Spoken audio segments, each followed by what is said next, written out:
Good afternoon. Thank you for coming. It's a beautiful Saturday. I think a lot of us would rather be out hiking. My name is Doug Holton, and we really, all of the family appreciates your coming today to celebrate my dad. In addition to the news about Dad's passing, one of the things that was possibly the most difficult was how suddenly it happened. And I think there's a life lesson in there somewhere about living for today. But the thing about it was that just 2 weeks even prior to his taking his last breath, he was singing at choir practice with Mom, of course, and that beautiful bass voice, and Mom in the soprano section. So we thought it was especially important to have music as part of our day today. And one of the reasons that they had found, Mom and Dad had found special joy with the choir that they were singing with here at Stone Ridge Creek in the last short time is because there was a new choir director. And I'm going to introduce him to you now. Darita Seth brought some new music and some new voices and some new energy, and that was something they really enjoyed. And Darita was nice enough to ask some friends to come and help us with music today. So please take it away. So this first song that we will be singing for you today, when I emailed Marilyn after hearing of the news, I asked if there's anything we could do to help, and if there was a song that we could sing. And what she had mentioned was that at our most recent concert, the group that you see before you is a group called Choral Audacity. It's a smaller version of us. We're usually about 40 people strong. But the song Your Words, Marilyn told me that at the conclusion of the song, David grabbed her hand really tight and looked at her and smiled. And they described it as the perfect relationship between them and their grandchildren. So this is Your Words, written by the Grammy Award-winning artist Tori Kelly, about her relationship with her grandfather. This is Your Words.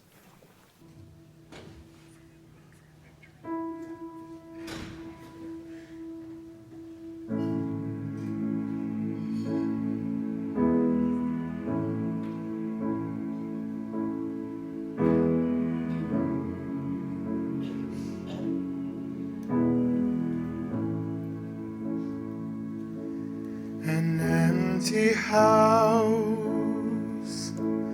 a dusty room, a photograph of me and you, a song of hope in your ear.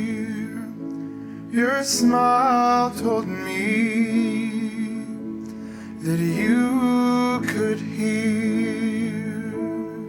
And I know that I'll see you again, but I don't want this to be the end. It's hard to say goodbye, 'cause you're gone this time. Every part of me misses every part of you, and with all the chaos in my world, I could really use your words. And every part of me wishes that you could make me see different through all the heartache, all the hurt. I could really use your words right now. The smell of pine, forest green, a winter fire, of fallen trees, and stories told from Kingston to Queens.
me says every part of you, and with all the chaos in my world, I could really use your words.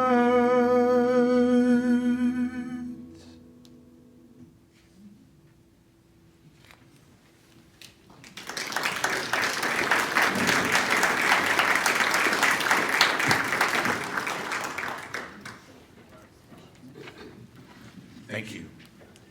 So there's really only one person that knew my dad for his whole life, and that's his older brother. So Raymond is here with us today, and that's when it starts to get a little confusing. Because, so Cousin Tom, what did you call my dad? Uncle Bud. Okay, so Sister Suzanne, what did you call Tom and Betsy's dad?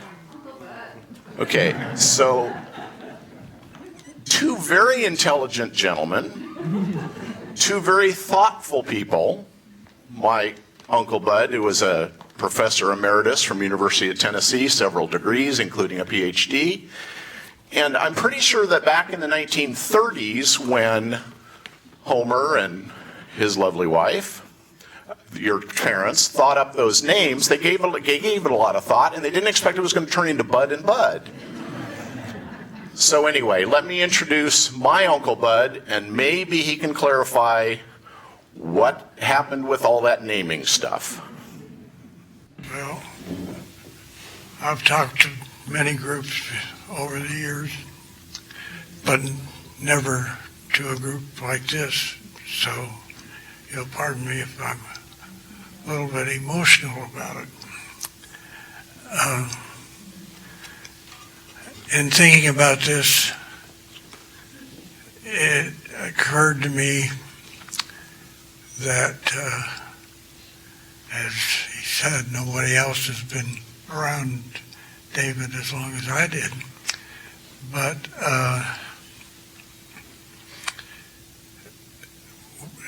I think he had a very good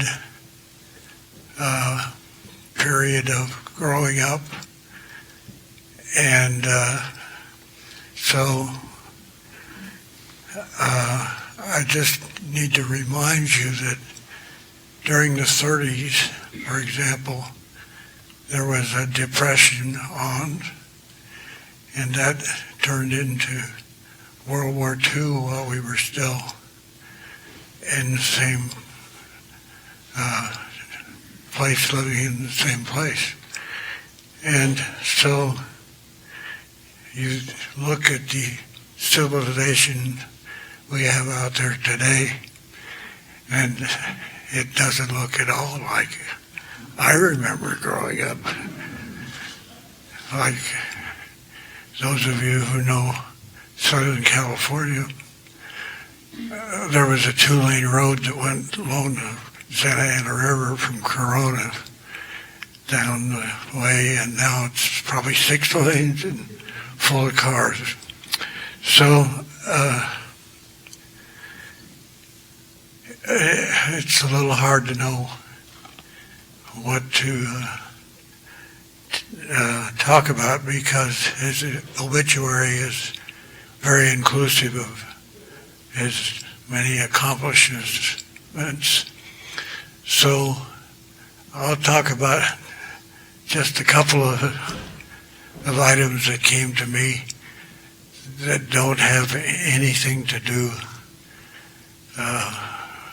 with his many accomplishments, but a couple of different accomplishments. And I won't talk very long. We grew up in a town called Corona. It was not a mosquito there. That you now have nasty bugs that are called Corona.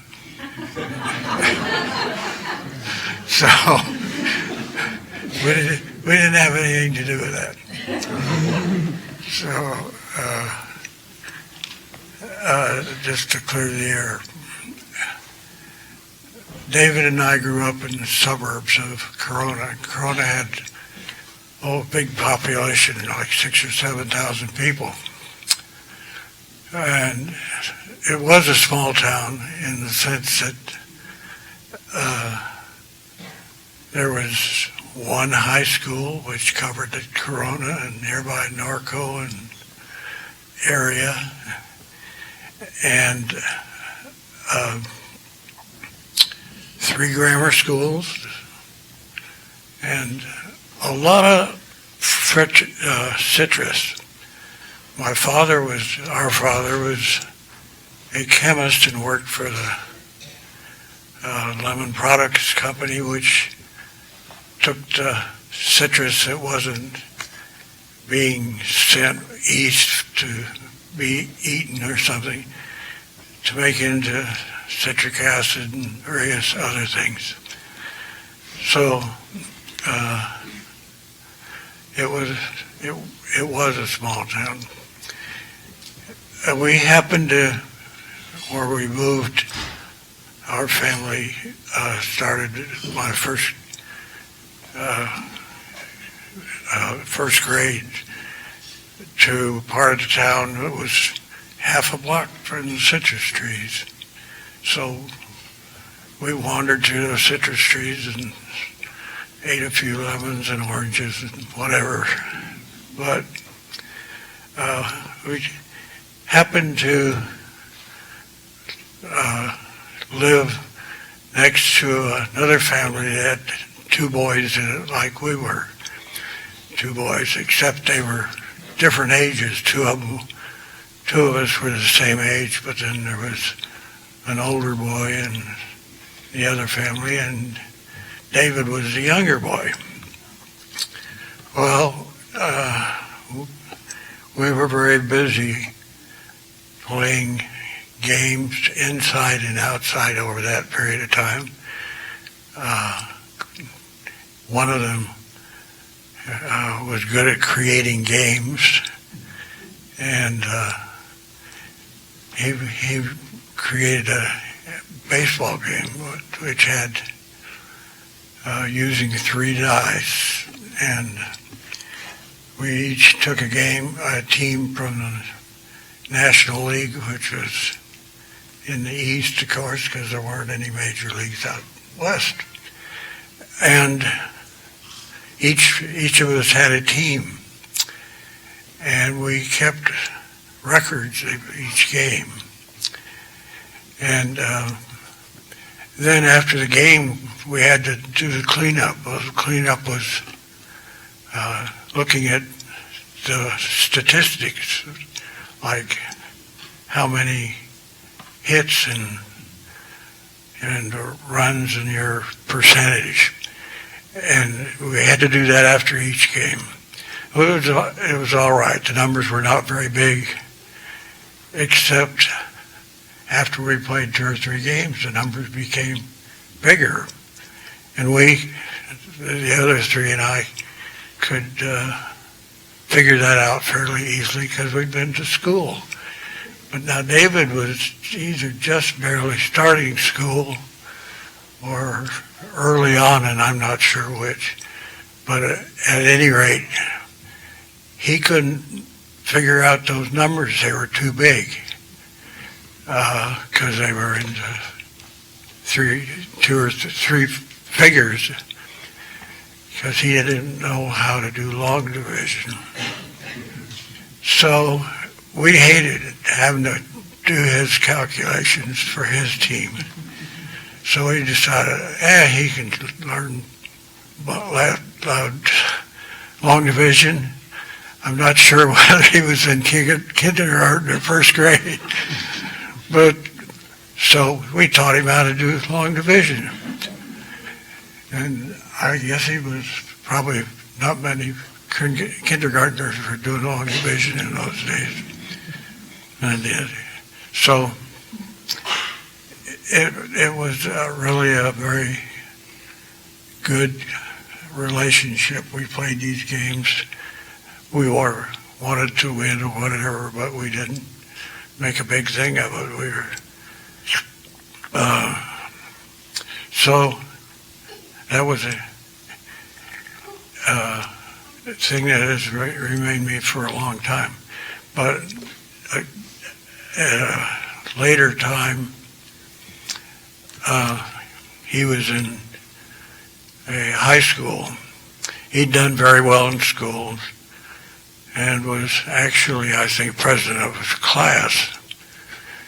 And the football team from the high school was also important, but he wasn't a big football player. But it turned out that the coach said they didn't have a good player who was a quarterback. And he needed somebody that not only knew how to play, but also was smart, so that the plays were made upright and all that kind of stuff. So it turned out that he became the quarterback. Now, you'll realize that quarterbacks are very important, but it was kind of amazing for him to be a quarterback. He wasn't a great football player, but he did get him through the year. I didn't get to see it. I was off in college, but it gives you some impression of the fact that he had a lot of skills that are not necessarily in the obituary. And I don't know how they came out in year, but he was a quarterback, and you don't find very many times when the quarterbacks are pulled out of the guys that were available and play quarterback. So from then on, he was with other people, maybe some here because he went to college, but I think he was the president of his class at the time he was quarterback on the football team. So he's had a long and varied life, I should say. The wife was different.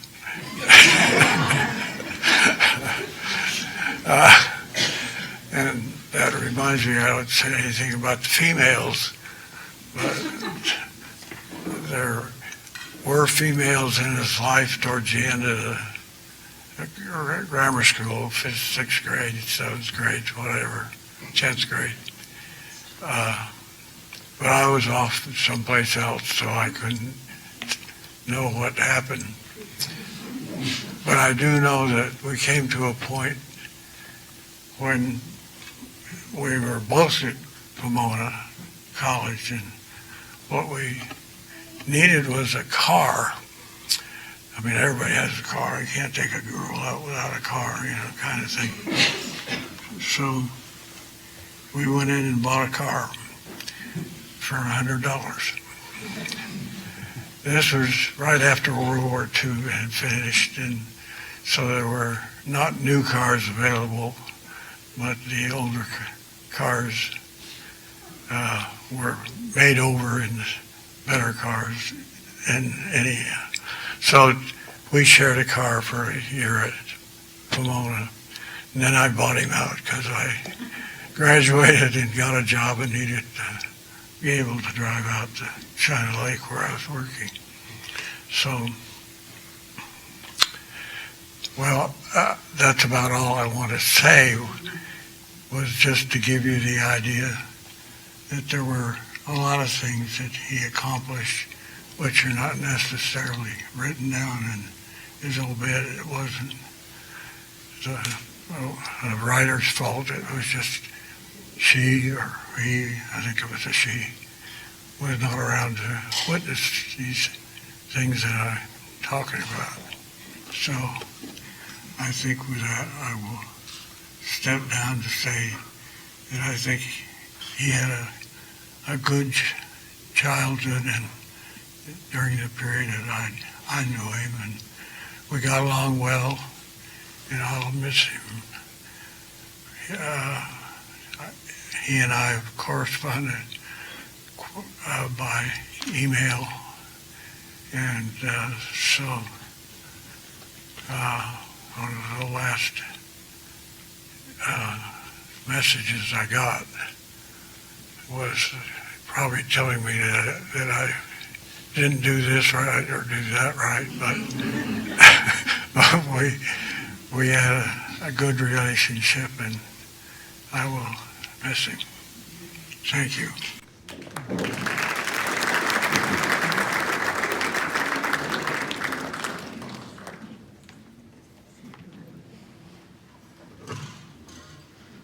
Thank you, Bud. And Linda, thank you for being here today, too. We appreciate it.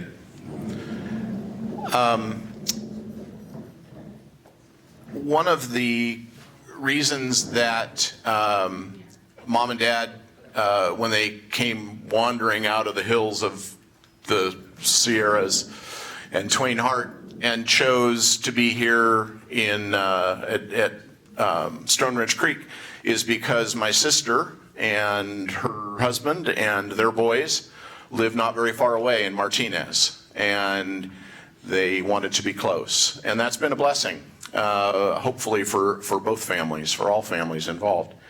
And to be honest, it's really only been in the last month or so, as we've been going through this, that I appreciated how much my sister brought to my folks in terms of talking about and thinking about and making plans for what happens next. And what happens next happens to all of us. And for that, it has made life a lot easier for those of us left behind. And for that, I am especially grateful to my sister. And I know that my sister relies on her faith a lot for support. But I also know that there is a gentleman that she is married to that she relies on for support and love and good guidance. And as long as my brother-in-law is teaching high school students, there is hope. Both of them would like to say something now, and I ask them to come up.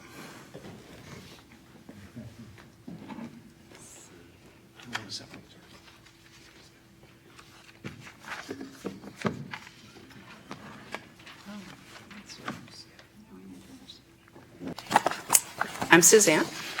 I've met a lot of you. Thanks for coming. Oh, Mom's saying closer. Yes, Mom.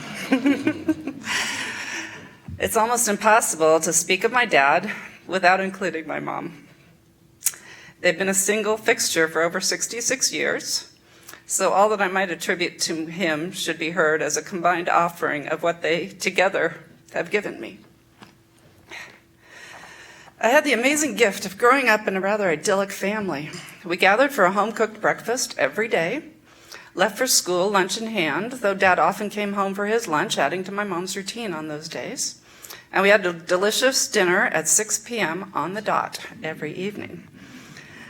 There we would share about our days, and so I had a good sense of Dad's job and was happy to tell any of my friends who would listen about alligator cracks in the pavement, developing bike lanes, and the timing of traffic lights to promote efficient travel across a city when those were cutting-edge ideas, because that's what he was working on. It was rather ironic that my first car accident was hitting one of his city buses. And when he went to inspect it the next morning in his maintenance yard, he wondered why the bus looked worse for the mishap than his car. We had chores and family outings most weekends. Riding our bikes to Stanford football games was a tradition for many years. And we took a 2-week camping vacation with a perfectly packed tent trailer every summer. Doug and I were encouraged to participate in sports, theater, clubs, scouting, and playing with friends. Dad and Mom were usually available to help coach, lead, transport, cheer, or chaperone as the situation required. I was horse crazy. and Dad did his research to find a camp for me to attend most summers to indulge that passion. Because he enjoyed dogs, I think he might have used my well-reasoned love for golden retrievers to bring Topaz into our family. Through Dad's love of gardening and nature, I learned the names of flowers, trees, weeds, and birds. I learned how to prune and feed roses. In fact, my roses were supposed to be pruned last weekend, according to the Holton rule, to take care of that between the playoffs and the Super Bowl. So we don't miss a football game, obviously. When he gave up a garden upon leaving Sonora, every January he would help me with the roses that we had planted everywhere we have lived. Since this is the first time I won't have his help, I skipped pruning them last weekend just to protest his loss, and we'll see what happens. He never tooted his own horn, but of being magna cum laude and Phi Beta Kappa in physics at Pomona, as well as a straight A student in his master's program in civil engineering at Stanford. But I knew those things, and I was intimidated when he visited my classroom in 2009 and sat as I taught an Algebra 1 class. He complimented me and claimed to have forgotten how to do those basic problems. Only as an adult, learning about the dysfunction and separate lives that so many of my friends grew up with and their families, have I come to appreciate even more how precious those years were, of harmony, fun, respect, joy, and love. Dad's integrity and intelligence were a constant source of guidance and help, but as I became an adult, they were only available when asked for, instead of being imposed upon me. He let me grow into a woman who made my own decisions, even when they did not align with his personal beliefs. He said that he learned from me about women's liberation and strength as we navigated the 70s and 80s together, discussing many issues such as merit pay and education, race relations and mixed marriages, as well as me devoting my life to serving Jesus. Because of his wise financial decisions, he had the means to be generous to us on several occasions, starting with helping me buy my first car. But it usually included a contract, and I learned the wisdom of that too. However, there were no strings attached to his funding of the college educations of all of his grandchildren because of his love for them and his belief of that education being so important. Though I was named Suzanne, I chose to go by Suzy when I was about 9, and Dad was the only one in the family who has been careful to call me that. I will miss his quick wit with the sparkle in his eye, the times he would make a face at me during a meal when no one else would catch him, and then resume his innocent posture at the head of the table while I was laughing for no apparent reason. He won't be there to send me into uncontrollable giggles by reminding me of family inside jokes. He won't be selecting the wines for the next family dinner, but his collection will probably provide them. I won't get an interesting article printed on the back of a recycled piece of paper. The idea of buying a house without his input seems impossible. Yet I will think of him with every glass of wine we drink and every interesting news item I read and every house decision we make. We will carry on with a measure of his strength, warmth, intelligence, and humor, being better people for having had his example for so many decades. My father was one of the greatest gifts God has given me.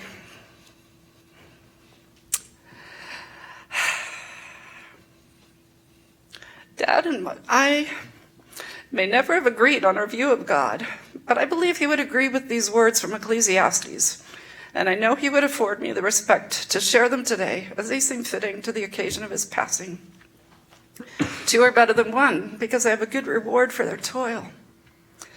This is what I've observed to be good, that it is appropriate for a person to eat, drink, and find satisfaction in their toilsome labor under the sun during the few days of life God has given them, for this is their lot. Moreover, when God gives someone wealth and possessions and the ability to enjoy them, to accept their lot and be happy in their toil, this is a gift of God.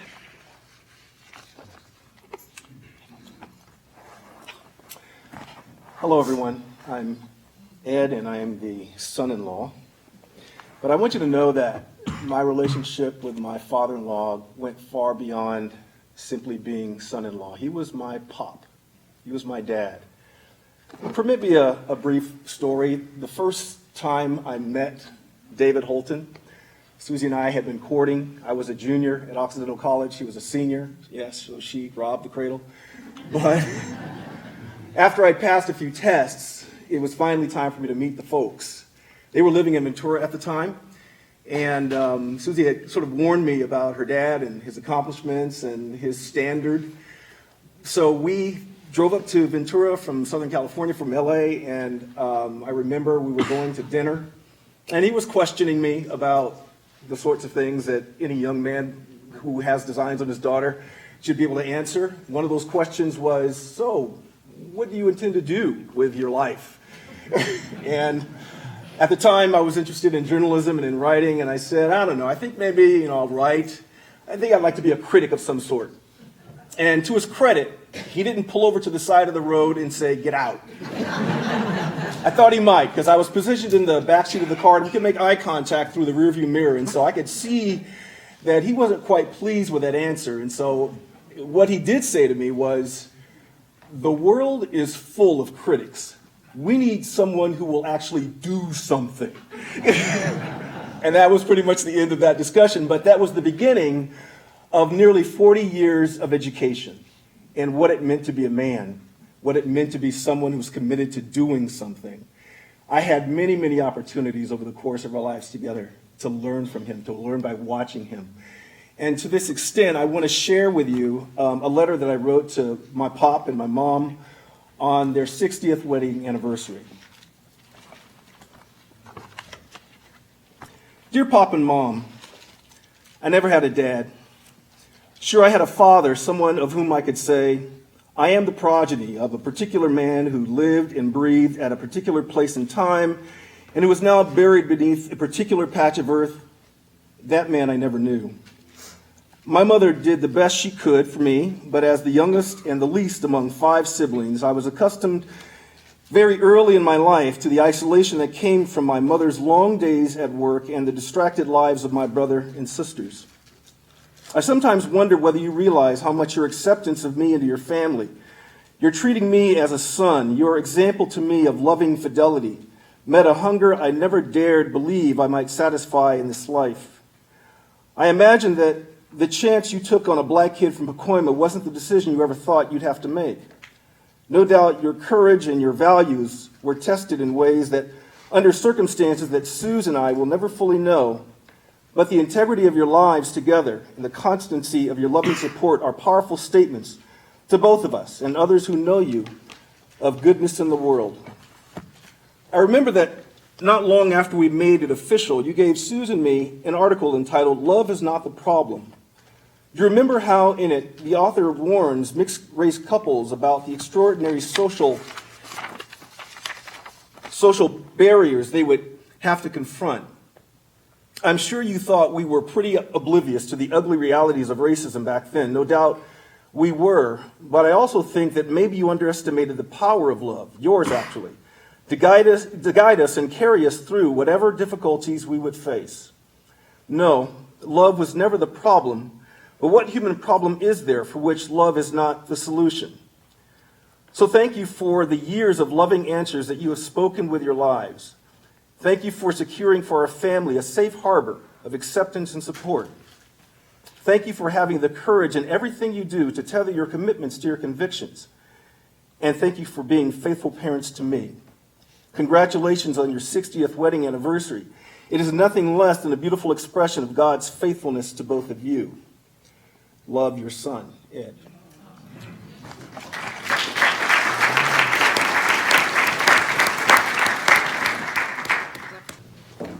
This next selection is called Earth Song, and it's a song that speaks of an earth, the world in turmoil, but we seek refuge in song.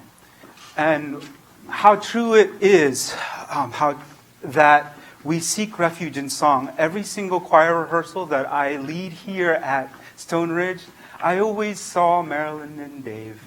And I think you'll recognize the sentiment behind the phrase, but music and singing have been my refuge, and music and singing shall be my light, a light of song shining strong. Hallelujah.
As I mentioned earlier, while my dad's passing was somewhat sudden, we did have the opportunity to gather all the family, including Sue and Ed's youngest, who's serving in the Army in Georgia, which was wonderful. So when we were planning in the hospital what we probably all expected was going to be our last meal together, the man wanted steak. And so his favorite granddaughter got on her phone and started figuring out where we were going to order steak from. And somebody, I think, also figured out a way to distract the nurses so that we could bring steak in. And my son, Spencer, who was brought up very well, I might add, asked his grandfather the proper question. What kind of red wine do you want with your steak? So he was dispatched, and Grandpa said, I want a cab, but make sure it's one of those that's graded an A or a B. Now, and Spencer was dispatched back to the apartment to look into the wine cellar, wine cave, and check it out. The problem was, Spencer knew about the Excel spreadsheet. And there's even hard copy, 3 pages worth of done up by, or broken down by variety, winery, vintage, number of bottles, type, grade, price, and of course, tasting notes. So included in there, as I mentioned, is a grade, A minus, B plus, etc. The problem was he couldn't find any A or B graded Cabernets. Something seems to have happened to them. So he came back, he made some wonderful choices anyway, and came back looking a little sheepish and explained what the problem was. And we had a wonderful meal. So I next want to introduce a resident and a very good friend of my folks, Tom Frost. And one of the reasons I'm telling this story is because I have the feeling that in the winery group that Tom is very much a part of, maybe he can tell us what happened to some of those A and B rated Cabernets. Hello, I'm Thomas Frost.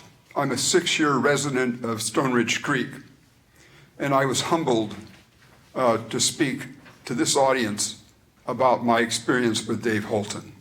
And I want to thank Marilyn for doing that. After Marilyn asked me to do this, I was a little unsettled. I went back to my apartment, I sat down, and I was thinking, what are the memories I have of Dave that would be appropriate? Everything Dave did would be appropriate. Those would stood out to me.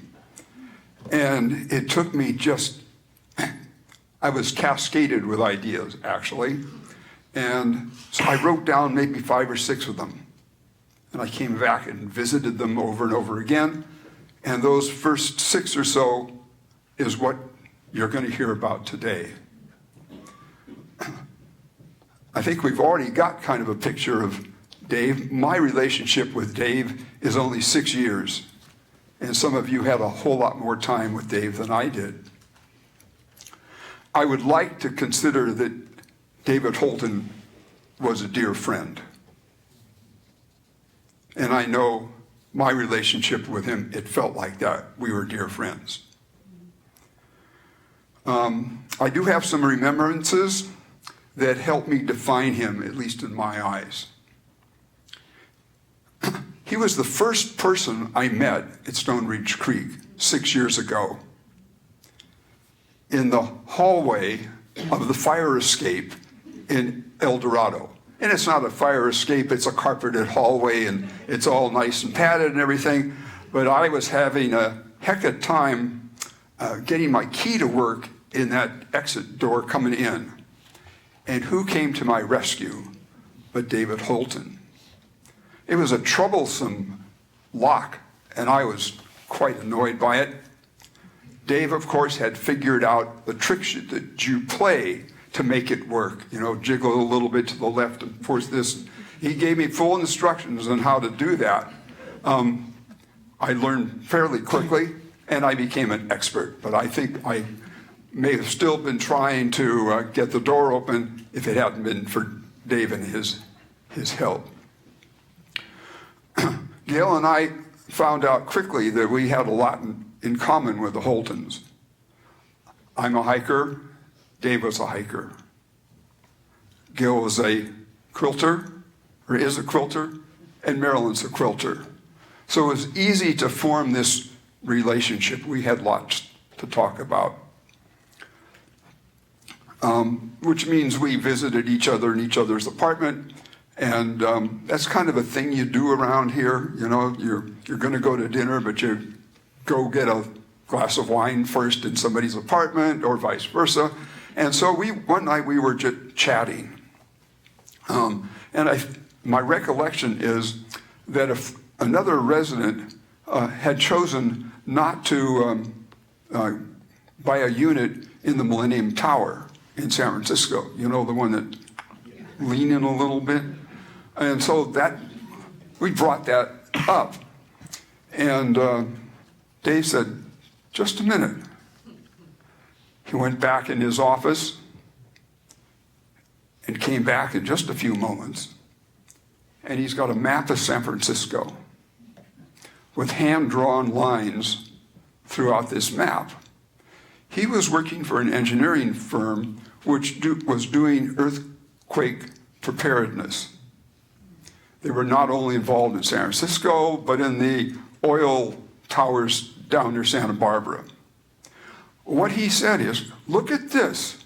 That Millennium Tower is right on the line between real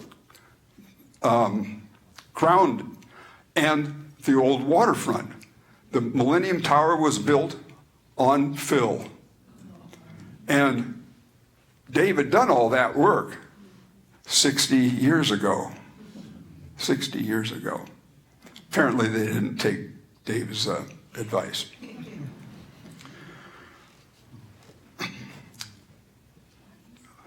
One thing that happens when you travel together is you learn things about people that you don't learn when you're sitting in their apartment or dinner in the dining room, you know.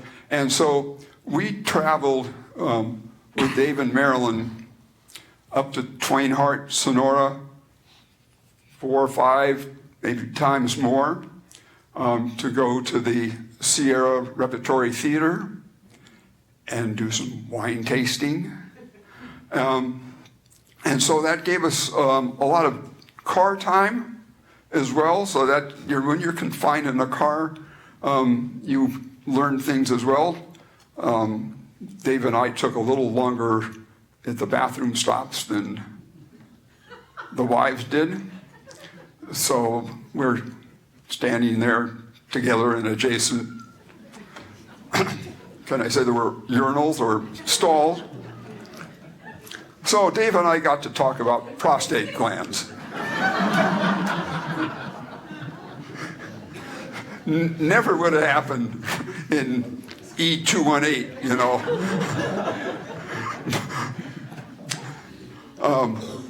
I don't need to say any more about that.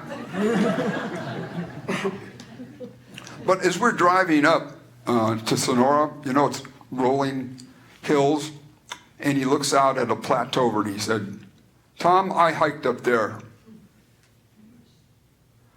And I lost the Jim and Rich were the 2 guys that he hiked with when they lived in Sonora. And I would think that, based on what you've heard and what I know about, he probably knew every step that he took. Or he could tell you where a vista was. That was Dave Holton. That was Dave Holton. We visited the Twain Harte home, poked around on the outside. We visited the Sonora home. It looked like it was halfway between the two. It didn't really seem like it was in the middle of a city, but we visited there. And again, they shared their lives with us. There was one time that when we were visiting up there, we took it wasn't really a side trip, we planned it. We went to Yosemite. It was that one of the years where there was tremendous snowfall, and now the falls are just cascading. There was things that you don't normally see. What fascinated me, however, was the drive with Dave at the steering wheel. And I know the car was automatic because I had driven it, but as we were going up and down these hills and around turn, Dave had this elaborate thing that he did with the car. This was an automatic, but it seemed like he had a clutch car, because he would, every time we go around a turn up a hill, he's changing it. But I'm sure it was to save gas and wear and tear on the brakes. He was not going to let them get more money out of him. Oh, let's see.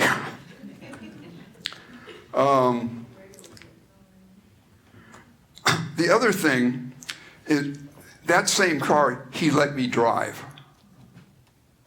And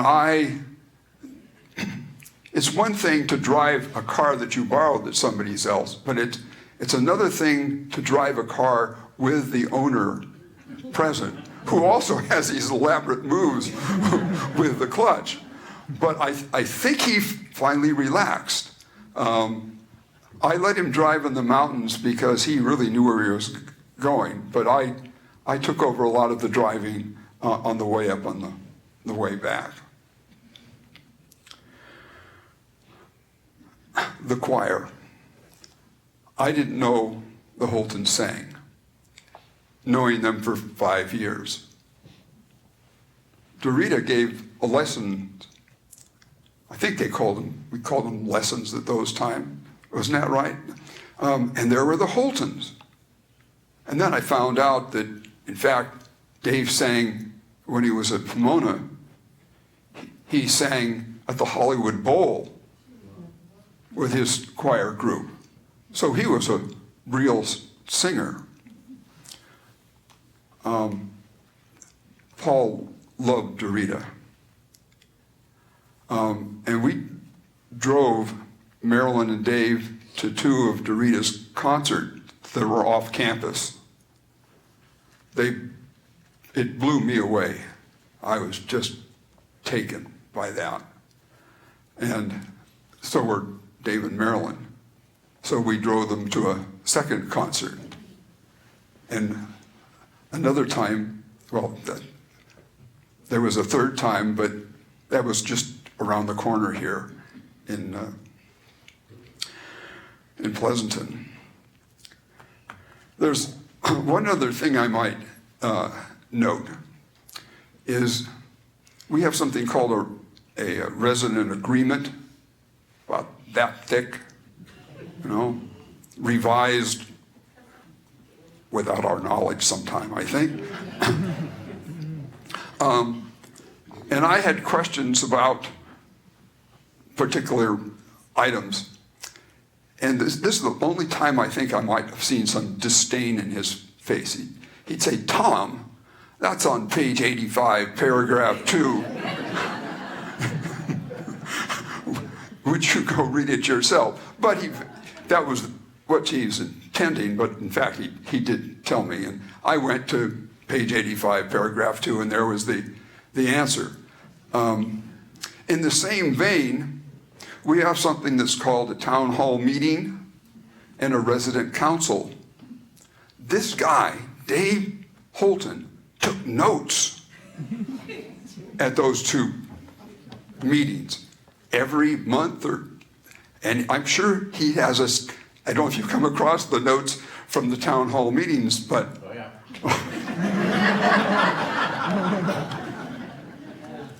They're all cataloged.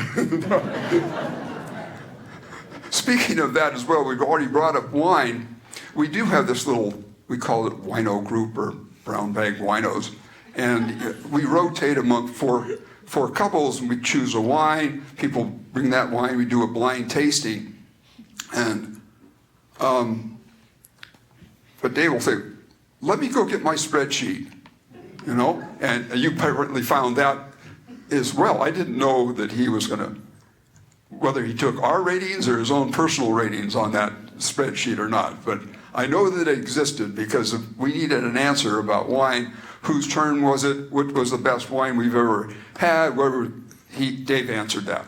And from the stories I heard today so far, it's just, I should have known this. I should have known this.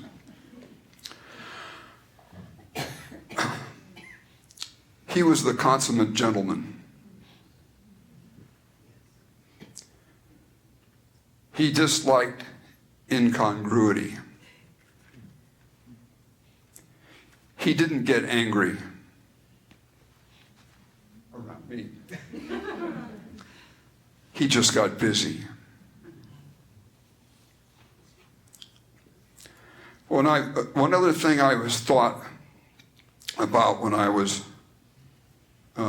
going through my list, I came up with a word that I don't ordinarily use, but it just somehow appeared: altruistic. What does that really mean? I thought, sounds good. I went and looked it up. Let me share those words: unselfish, compassionate, kind, public-spirited, charitable, benevolent, beneficent, philanthropic, humanitarian. Sounds like the David Holton I know. Even though he was 8 years my senior, he was like a father figure to me as well. He will be missed, but always admired. Thank you.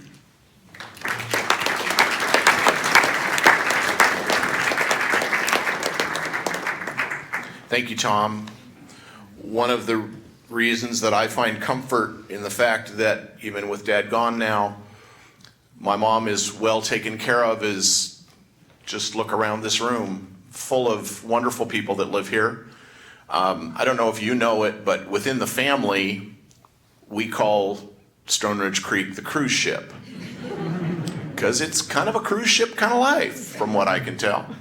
I would next like to introduce Kate Kelly, who is the chairwoman of that formerly mentioned resident council.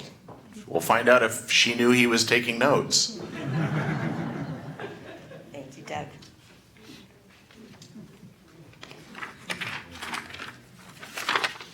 Well, something just clicked when Kevin and I met Marilyn and Dave. You know how that happens around here? Kevin would drive Marilyn crazy by breaking into song every time he saw her, because he knew how much she loved that, while Dave just listened in quiet bemusement. I'd rant about all the issues we wanted to tackle here at Stone Ridge and all the things that needed attention, and Dave just listened in quiet bemusement. And when I was elected to serve on the resident council, and Dave didn't cross the courtyard to avoid seeing me, I took that as a sign that he wanted me to go on and tell him everything I was thinking about trying to sharpen our focus and concentrate on what we realistically could expect to accomplish. It's called sharing, okay? Anyway, Dave was enthralled, and he listened in quiet bemusement. Or so I thought. Later that night, I received an email from Dave with a very generous offer of help. Oh boy, big mistake. See, the email actually said something like, I want to help, what can I do? But I read, if you ever need someone to help with an impossible task of incredible difficulty that will require constant, trenchant analysis, gargantuan effort, and will consume countless hours of time, I'm your man. So I thought this was a fabulous arrangement.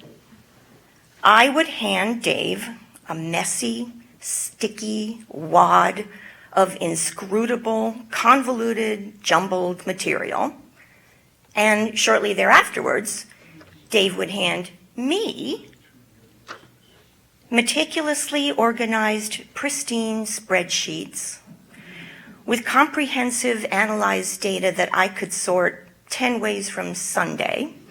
And down at the bottom would be the piece of information that would help solve a problem. So, win-win. He didn't stop there, though. You know how when you buy something at Amazon and it says, people who bought this item also bought, and then they show you similar items or things that were, that you might want to buy in conjunction with that? Well, that's what Dave did. Based on whatever we asked him to find, he'd come up with all kinds of other information that we didn't even ask for. Things he thought we'd find helpful, and of course they were.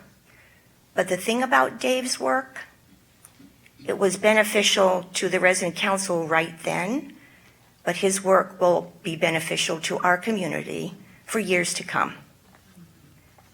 So a physicist, an engineer, an analyst, a chorister, and an onophile walk into a bar.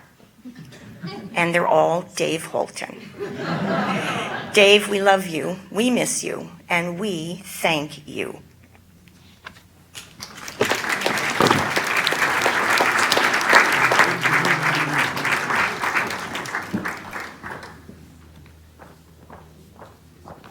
This next musical selection is a song I sang when I first met Dave and Marilyn, and I'd like to offer it as a bit of my gratitude today at this service.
like the sun I might have known if God had granted me a son. The summers I, one by one, how soon they fly on and on, and I am old and will be gone.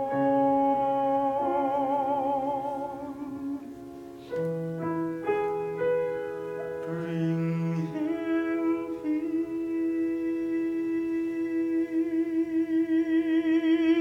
peace, bring him joy. He is young, he is only a boy. You can take,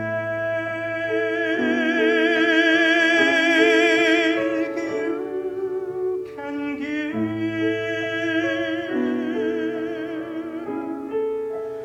Let him be, let him live. If I die, let me die.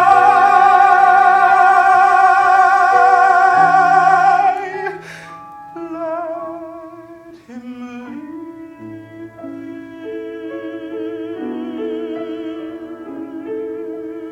Bring him home.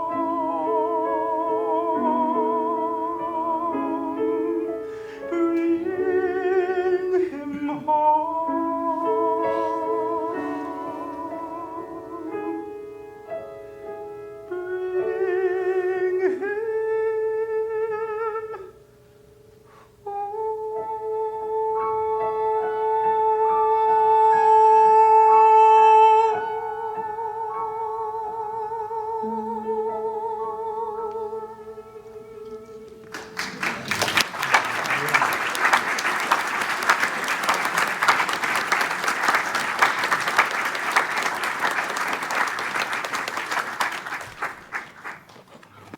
My mom asked Payton Simmons, my sister and brother-in-law's oldest, to read a very special prayer.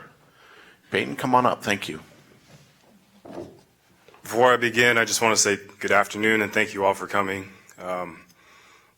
If you haven't deduced already, there's a lot of memories that have yet to be shared, that have been shared, that all speak to my grandfather's great qualities and everything that made him a man.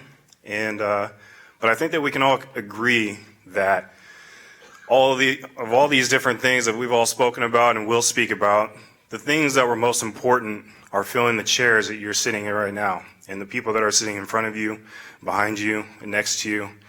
And I pray that whatever legacy that we talk about, that would not be forgotten, that the quality of every one of our character would reflect everything that he has made an effort to meticulously, in a very organized and categorized fashion, sought to teach us.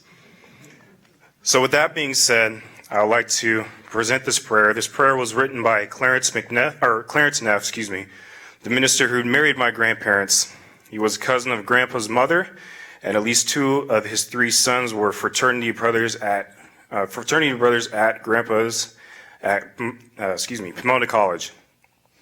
The prayer was framed and given to my grandparents as a wedding present, and it has hung in their bedroom for 66 years, no matter what room it was.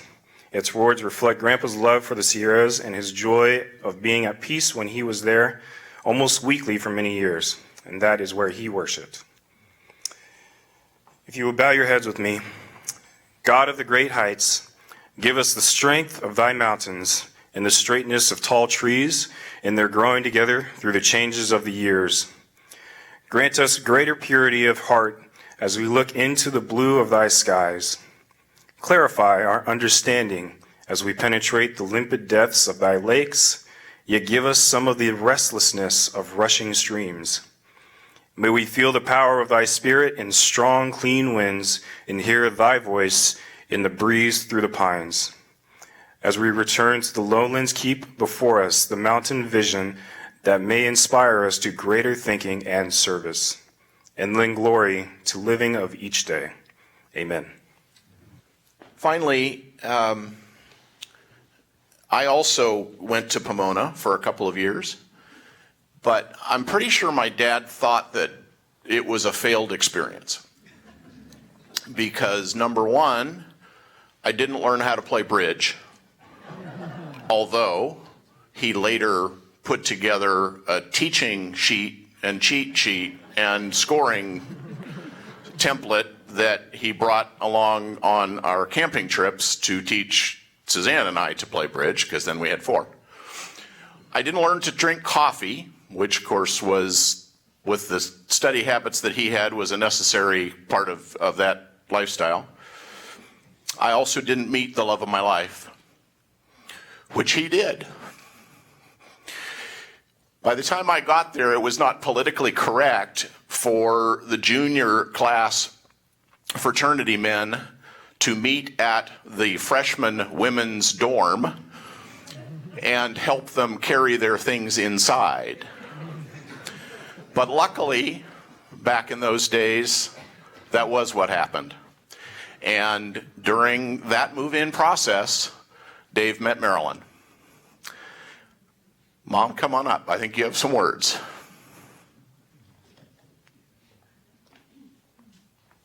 Thanks. Thanks so much. I think my Stone Ridge family knows that I don't like being behind this microphone, but I'm so blessed that you're here. Thank you, Darita, and your fine group. What a wonderful gift that was for all of us today. Thank you so much. And you have great gifts to give in the future, too. And then up here in front is the rest of our family.